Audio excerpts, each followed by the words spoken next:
మీరెవరు మాట్లాడొద్దంటే అలాగా సభాధ్యక్షుడు ఎమ్మెల్యే సభాధ్యక్షుడు ఉండాలి. మీరు నష్టమే ఉంది. సభాధ్యక్షుడు ఎమ్మెల్యే కూడా సభాధ్యక్షుడు ప్రోటోకాల్ ఎవరు? నీకు సభాధ్యక్షులు ఎవరు? సభాధ్యక్షులకి ఎవరు? మరే ఏది ఇక్కడ మీటింగ్ అది నువ్వు మైకు ఎవరికి ఎత్తున్నావు? నువ్వు ఎమ్మెల్యే మాట్లాడినారా? మైక్ తీసుకో, మైక్ తీసుకో, మైక్ తీసుకో. సిస్టమ్ ప్రోటోకాల్ పాటించు.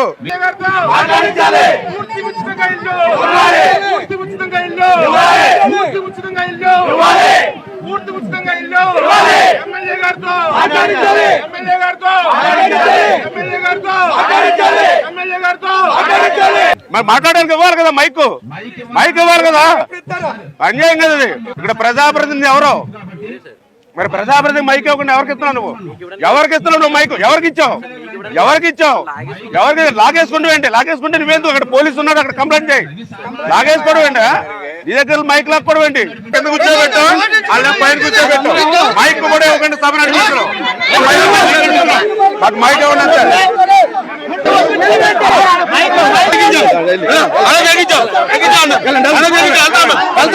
నువ్వు చెప్పాలి నాకు అక్కడ చేసుకోవాలి.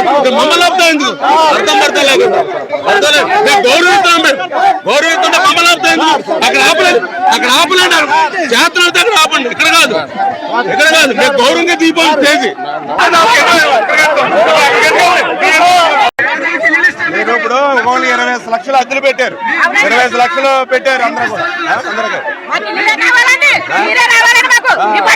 ఒక్కొక్కరి పేరు మీద 25 లక్షలు పెట్టారమ్మా అప్పు.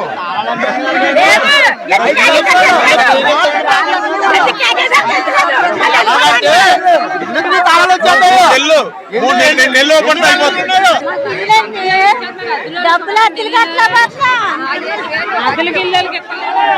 అక్కడ నువ్వు సభ కార్యక్రమం నడిపించి ఎందుకు పని చేయని వాళ్ళందరూ పైకి ఎక్కించి ఒక ఎమ్మెల్యేనేమో కింద కూర్చోబెట్టి మైక్ ఇవ్వకుండా నీ ఇష్టాంతరం ఆడుతున్నావు. నువ్వు కమిషనర్ ఏం పని చేస్తున్నారు మీరు? 10 లక్షల రూపాయలు బ్యాంకులు తాగట్టేటారు మీ అందరినీ. నోటీసులు వస్తూ ఉన్నాయి. అది మైక్ లో మాట్లాడతామని మైక్ ఇవ్వట్లేదు. ఎమ్మెల్యే మాట్లాడవలసిందే ప్రసాద్ రాజా. మీరు ఎవరికి ఓట్లు వేశారు? మరి ఆయన వారు ఇక్కడ మాట్లాడదాకే మాకు మైక్ ఇవ్వకుండా దౌర్జన్యం. మేము పోరాడేది మీకోసం. సైకిల్ వేసుకుని పోరాడుతున్నాం అమరావతి దాకా. ఏమా అమరావతి దాకా సైకిల్ వేసుకుని పోరాడుతున్నాం. 5 సంవత్సరాలు అయింది. అద్దెలు ఒక్కొక్కరు 3-5 లక్షలు కట్టారు అద్దెలు. మరి మీ తరపున మాట్లాడుతున్నామని, మీ తరపున అడుగుతున్నామని ఎమ్మెల్యేకి మైక్ కూడా ఇవ్వట్లేదంటే అర్థం చేసుకోండి. 90% పూర్తయిన ఇల్లు 90% పూర్తవుతే 5 సంవత్సరాలు అయింది. ఒక అరబస్తా సిమెంట్ వేసాడు అక్కడ, ఒక రూపాయి పెట్టాడు అక్కడ. ఒక అంగన్వాడీ కేంద్రం కానీ, ఒక రైతు బజార్ కానీ ఏమైనా ఉన్నాయా అక్కడ? ఒక బ్యాంకు ఏమైనా ఉన్నాయా? మరి ఒక్క ఫెసిలిటీ పెట్టలా.